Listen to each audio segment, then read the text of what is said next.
So I want to return back to the debate that took place between Kamala Harris and Donald Trump. And there was one woman voter, and I saw this even get retweeted out by a good friend of the show, Jamal Green. All right.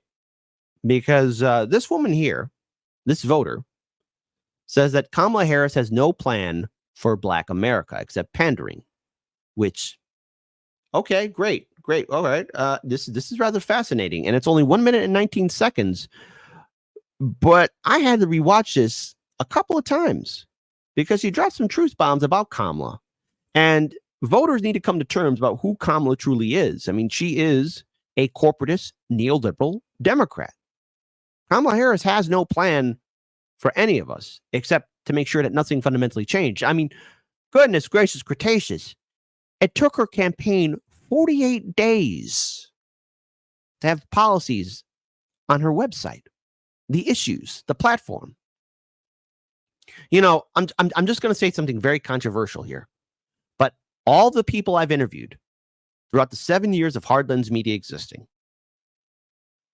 all the candidates, be it for local elections, state or federal, be it a Democrat, Libertarian, Green, Independent, Socialist, they all had policies on their webpage. Never once was it blank. Kamala Harris is the first time ever I've seen any candidate, and no, Kamala Harris has not been on the show, have no policies on her website, which is sort of like a thing you're supposed to do when you're running for office. I mean, maybe it's a bridge too far. Maybe I'm asking too much. Maybe that's the case. Maybe my standards are just too high. I'm sorry about that, folks. Maybe my standards are just too freaking high. Race baiting and fear mongering was a big part of her tactic tonight. Part of Kamala's tactic? Yes, Kamala's tactic. Okay. Now, I will be raising the volume on this, so I'm going to rewind this again, but I know the volume is a little bit low. It should be a little bit higher, but when I clip the show, I will raise the volume on this segment. I will not interrupt. Race baiting and fear mongering was a big part of her tactic tonight. Part of Kamala's tactic? Yes, Kamala's tactic.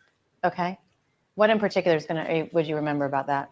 Especially when she brought up the Central Park Five. I think that's a hot button issue, especially for a lot of African Americans, but she leaves out a lot of specifics to that.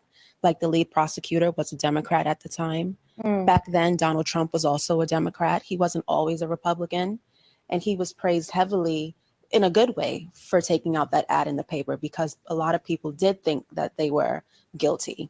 So a lot of people that were against Trump now were once a big fan of his, and I think he was gaslit during the entire debate, and that was probably why he was so defensive. Yes. And even when he brought up the topic of race, he brought that up because she's pandering. She's using being Black as a trope to get the Black vote. I'm sorry. But instead of her leaning into it, I would have liked to see her lean into the fact that, yes, I am a Black woman, and this is my plan for Black America, but she clearly doesn't have a plan because she's essentially not Black. But she used that as a moment to paint him as a racist. Well, I mean, let's be clear here. She's hitting the nail on the head. People are saying Kamala won.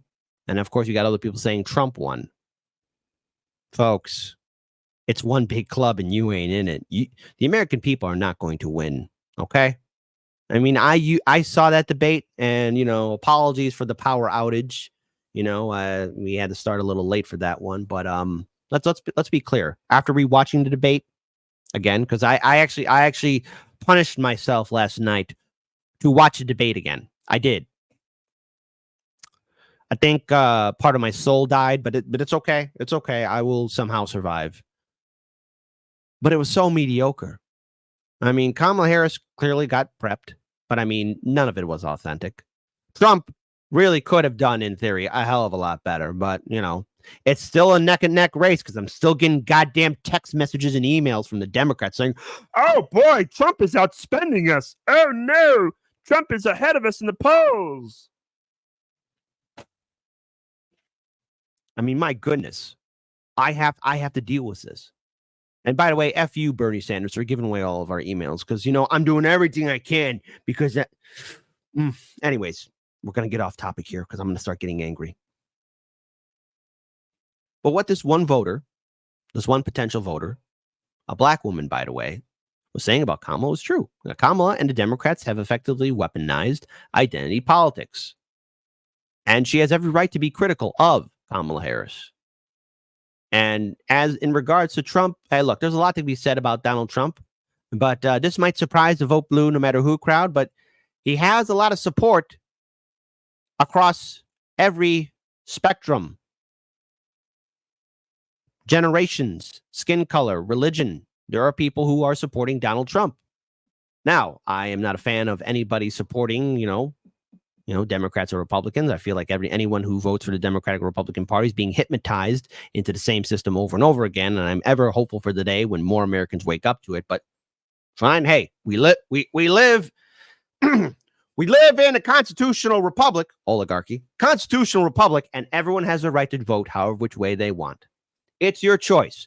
Do what you want. I have my opinion, but do what you want.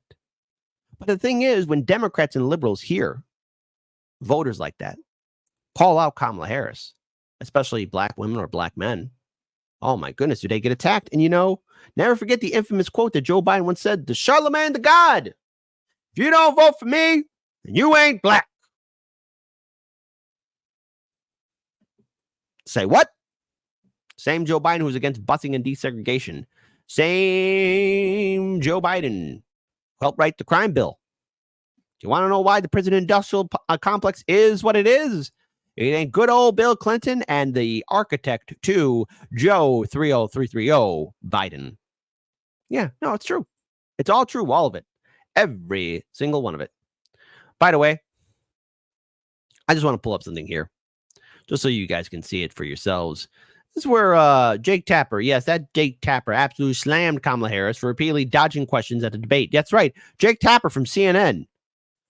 Now, I'm just pulling this up here because this actually flew under my radar, and we should talk about it. So let's just pull this up here because this is in response to what that one voter was saying on Fox News. Vice President Harris began the debate by punting the first question on the economy. It went on from there. Despite the economy being the number one issue facing the country, the sitting vice president generally reverted to talking points about a few of her policy proposals. Even Harris allies today are saying that she needs to talk more about what she will do for Americans if elected. Senator Bernie Sanders will be here in a second to talk about more about the need for her to fill in some of those blanks. Interesting. Jake, what the hell's going on, man? I'm surprised the producers aren't yelling in your ear, but I have a couple of opinions on this.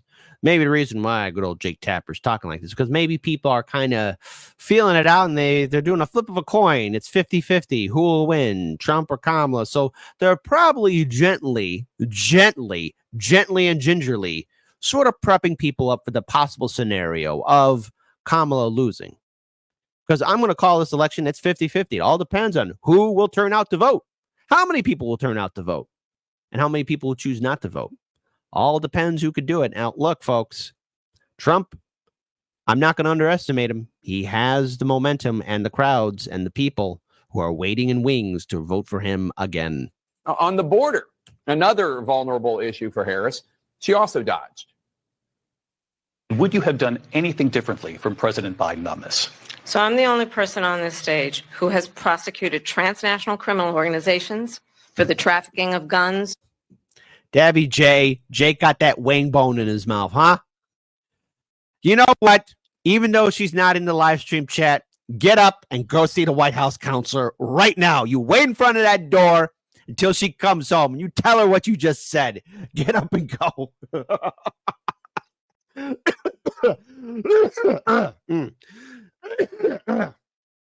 All right, I laughed a little bit too hard on that. I shouldn't have done that. All right. Let's go ahead and rewind that just real quick. Anything differently from President Biden on this? So I'm the only person on this stage who has prosecuted transnational criminal organizations for the trafficking of guns, drugs, and human beings. Okay, that wasn't the question. When asked how she would break through the Israel-Hamas war stalemate, Harris said this. We need a ceasefire deal and we need the hostages out. Yeah, that ain't gonna happen. I'm so sorry. Everything but listen, folks, and to the protesters out there, Keep on protesting, uncommitted. Don't buckle and vote Democrat. Seriously, that'd be so stupid after the way they treated you guys at the DNC convention. Okay, but I'm so sorry. I'm so sorry. There will be no ceasefire. Okay, I'm so sorry. Kamala's not going to do it. Okay, we got to come to terms with that. There will be no ceasefire. She's not going to do it. As much as we want it, it ain't going to happen. And more good people will die. Let's rewind that. She would break through the Israel-Hamas war stalemate. Harris said this. We need a ceasefire deal and we need the hostages out. And so we will continue to work around the clock on that. Okay, but again, how? How? And by the way, folks, there are some problems for Kamala because, folks, it ain't looking too good in the polling. Up by just 7 points. Look, Kamala Harris is doing somewhat better than that at this point, up by 15 over Donald Trump, but still really lagging where Joe Biden was back in 2020. So Kamala Harris would love extra support from young voters. Maybe Taylor Swift can deliver a few of those. Beyond. Save us, Taylor Swift. You know, honestly, the amount of depravity from Hollywood and the music industry, it doesn't surprise me. But the fact, and look, hey, listen, if you're a celebrity, you're going to have a following. But, you know, I think it's very important for anybody who's an influencer to be educated in just how corrupt our system is, how horrible it is. But, you know, hey, hope in one hand, crap in the other. See which one fills up faster. On that, you know, we were talking registration. Look at the key battleground states of Pennsylvania and North Carolina. Look, the Democratic edge over GOP voters at this point in the process. In September of 2020, look at this. In Pennsylvania, Democrats had a 559,000 voter edge. Look where it's dropped now to. They're still ahead, but it's just 169,000. You see the same trend in North Carolina where you see that drop from 415,000 to now an edge of just 128,000. Democrats still ahead, but Republicans have made massive gains in registration over the past 4 years. Also, one other thing here, too. Shout out to Hotspot. Kamala Harris is a Dick Cheney Democrat. You heard that, Bernie? I actually have the endorsement of former Vice President Dick Cheney. Dick Cheney and Satan. That's next.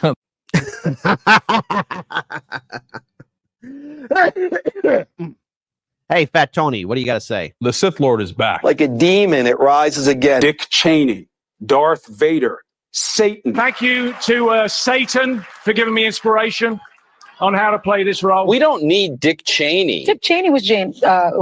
That war. The only thing you got to do is just be better than Dick Cheney. I like to see Dick Cheney exposed. He's a liar. I actually have the endorsement of former Vice President Dick Cheney.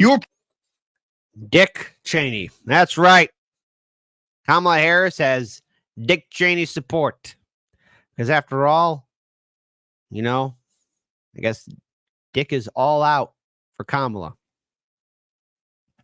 No pun intended. Part of the Dick Cheney cult that led to hundreds of thousands of innocent Iraqis being killed because of the cult you were in. Cheney dishonestly made up the idea they had nuclear weapons. Just lied. Why do they want these wars? What is it that they don't like somebody because they don't like the look of their face? Irrelevant national embarrassments. Dick Cheney. Oh, Kyle. Well, that was you before the fall. We missed that, Kyle.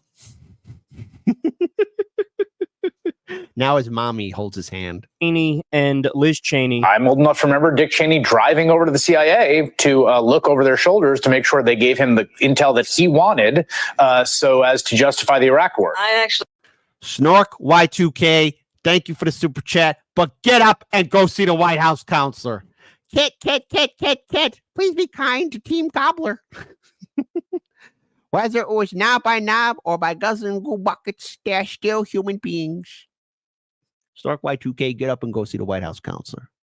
Shame on you, you awful, awful person. Go tell Wendy Carballo what you just said. And people are going to say, well, gee, Kit, your audience sure is mean. Where have they learned it from? I have no clue. We learned it from watching you. We learned it from watching you. Actually have the endorsement of former Vice President Dick Cheney. No apologies, no regrets from former Vice President Dick Cheney for the harsh CIA interrogation techniques. Under Dick Cheney's tutelage, we got the photographs at Abu Ghraib. The former vice president, at one point, signing a waterboard kit. Cheney, of course, unrepentant. You know what? Go to hell. I want to talk about a man rotten to his very core, which is in itself a tiny black hole from which no joy or light can escape. The ancient Coptics knew this man as Unhotek, the Dark One, the jagged tooth forest demon who steals our children. We know him as former Vice President Dick Cheney. I actually have the endorsement of former Vice President Dick Cheney. To which I have to say, Trump should probably say, yeah, my first mistake was actually bringing people in from the Bush-Cheney administration. Yes, it's something to be proud of. But, just a quick reminder, too, because, people are going to say, well, gee, kid, Trump had people from the Bush-Cheney administration. Hey, Trump, how'd that work out for you? Because I'm willing to bet everyone who was part of his first administration really thought it would be the same as it was with Bush Jr., that Pence would be running the show. No, that's a definite no bueno. So what can we take from this? Look, voters have every right to pick who they want to represent them. But again, I want to pull up this video again of what this one voter said. Kamala Harris offers nothing to voters, and to black voters in particular. I want to just give this final word again to her, because this is strong, and it really calls out the problem that Democrats have. Race baiting and fear mongering was a big part of her tactic tonight. Part of Kamala's tactic? Yes, Kamala's tactic. Okay. What in particular would you remember about that? Especially when she brought up the Central Park Five. I think that's a hot button issue, especially for a lot of African Americans, but she leaves out a lot of specifics to that.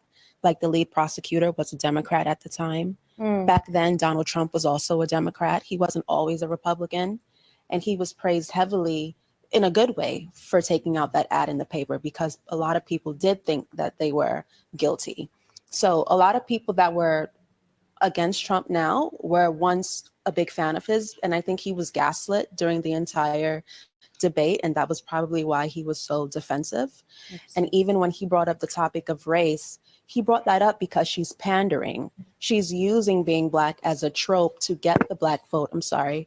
But instead of her leaning into it, I would have liked to see her lean into the fact that, yes, I am a black woman, and this is my plan for Black America, but she clearly doesn't have a plan because she's essentially not black.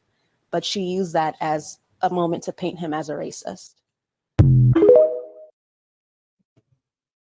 That's a perfect note to end it on. Democrats, what are you running on? Kamala is using fear tactics and identity politics, and is also a Dick Cheney Democrat.